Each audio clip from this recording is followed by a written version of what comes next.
Well, I think this generation has a sense that information wants to be free and information about themselves wants to be free. And in a way, there's a kind of self-surveillance that I think that young people don't think about in political terms. Sherry, how is this generation different in terms of how much we give to other people in terms of our information? Well, I think this generation has a sense that information wants to be free and information about themselves wants to be free. And in a way, there's a kind of self-surveillance that I think that young people don't think about in political terms. But it is a political issue.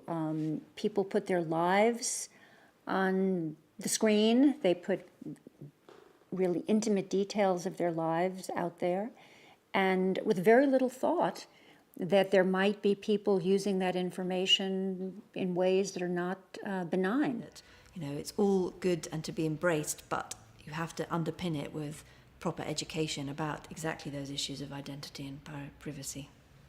I think that people have patchy understanding of data on the web. It's such an enormously complex subject. You know, retailers might use data in a completely different way to search engines. You know, I don't think anybody has ever had access to Google's search algorithms and what that means if you are suddenly at the top of the search when you look for something, or if you suddenly fall to the bottom. You know, that's something that's very murky and behind the scenes.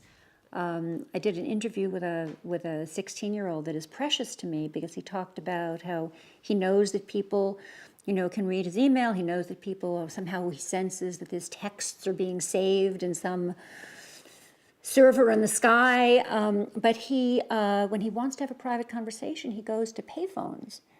And he feels that payphones are the only safe place for him to talk.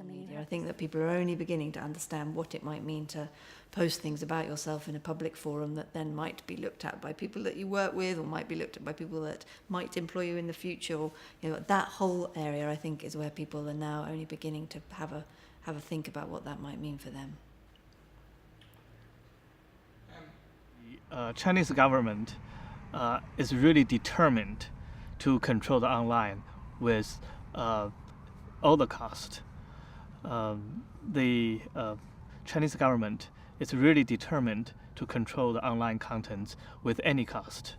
So the more internet users are outspoken, the more internet form the public opinion to sort of opening up the Chinese press system, the more effort of the Chinese authority to put it in, whether resources, personnels, new laws, technology, and more sophisticated propaganda efforts trying to control online. So the Chinese internet is really a contested space. Regarding to the public opinion, the Chinese government new measure is to force the internet users, at least in the major news portals, register with their real identity before they can comment on news or current affairs. In other words, the several major Chinese news portals now require be registered with their real ID number before anyone can publish the commentaries about current news. And that is a big step. Apparently, the next step is Chinese government authority. Apparently, the Chinese authority is pushing for the next big step, which is it requires more services, more internet hosting companies that require their users to do anything online must have a real identification number. This is called real name registration nationwide.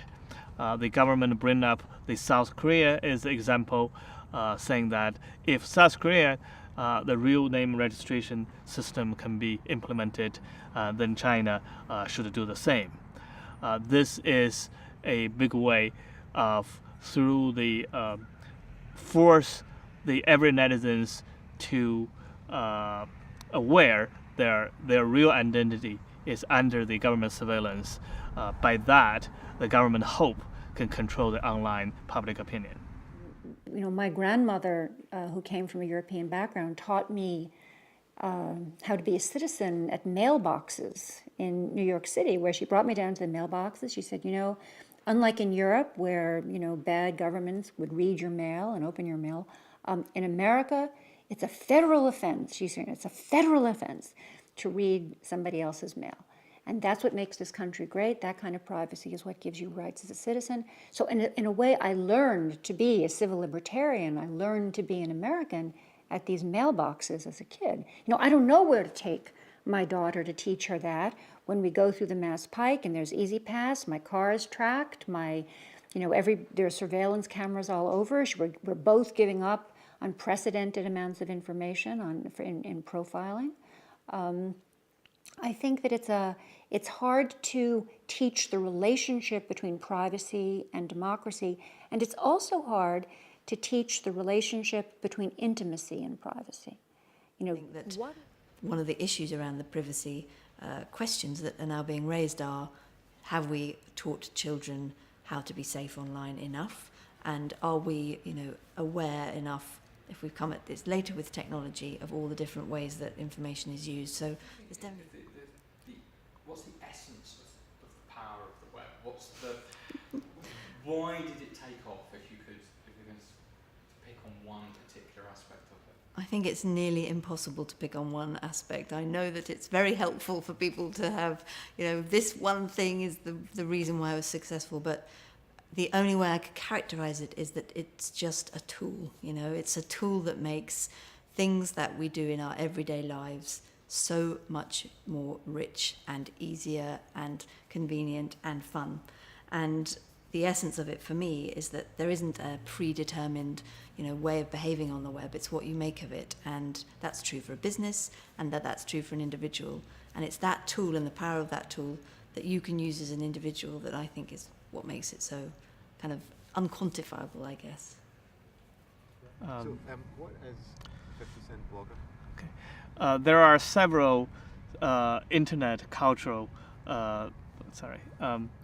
regarding to internet censorship, there are several of those China's sort of unique phenomena. One is called 50 cents blogger or 50 cents party. What it is the government has paid, trained those what they call internet commentators, which is essentially some a government paid people that go online to spin the online opinion or expressing the messages, giving the messages of government saying, but without their real identity. They pretend to be the ordinary netizens, but they are there in government term, quote, quote, influencing the public opinion.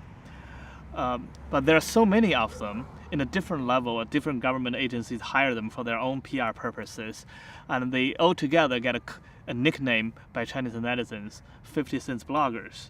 It's making fun of each of them working so hard that each of their posts only worth 50 cents.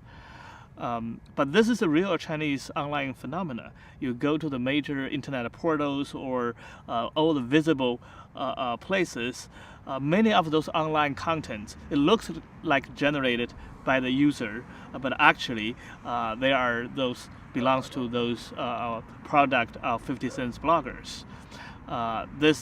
The people who are familiar with the Chinese internet politics can tell a lot of those contents are simply coming from those 50 cents bloggers. But if you are just doing a computer survey, you wouldn't tell what is the real public opinion online. Yes.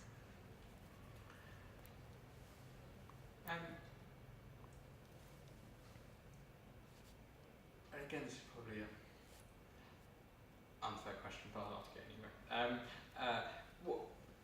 If you look back on 40 years of kind of the internet, 40 years ago the internet, now through to the web, do you think it tells us anything about human nature? And if so, what does it reveal? Yeah, I like the thought of whether the internet over 40 years tells us something about human beings. I'm a positive person and an optimistic person, and I think that the web has reinforced what I believe about human nature, was that it's good, and it's, when put together, it can create great things. I find the web a friendly place. I don't like this extremist view that the web is suddenly a danger zone where unpleasant people can more easily find their vulnerable targets. You know, that's the extremities, as it always has been in every society. And as long as you educate to make people safe, I think the bulk of what happens in the web is interesting, exciting, supportive, fun, entertaining, and magic. There are over 60 laws and regulations regarding to the online content and information flow, with a very vague language such as subversive information, endangering state security, without any detailed definition, and that any information or any online activity can be put into that category. And then China has an entire new police division called Internet Police, which is now based on every single police station, as long as there's an internet connection to that region. From the central level all the way down to provincial level and to the city level. We're talking about hundreds of thousands of the personnel. And then the all parties propaganda system, again, are working on controlling the internet censorship. The whole party's propaganda system are working on controlling the online messages. They have surveillance teams, they have monitoring teams, and they monitoring the online contents from blogs to forums, from news portals to social networking sites, real time, and with the support of the best technology, data mining, surveillance, sniff packing, and many other sort of advanced technology to help them to go through the information to find out who did it and what kind of information they want to filter. Safe. I think the bulk of what happens in the web is interesting, exciting, supportive, fun, entertaining, and magic.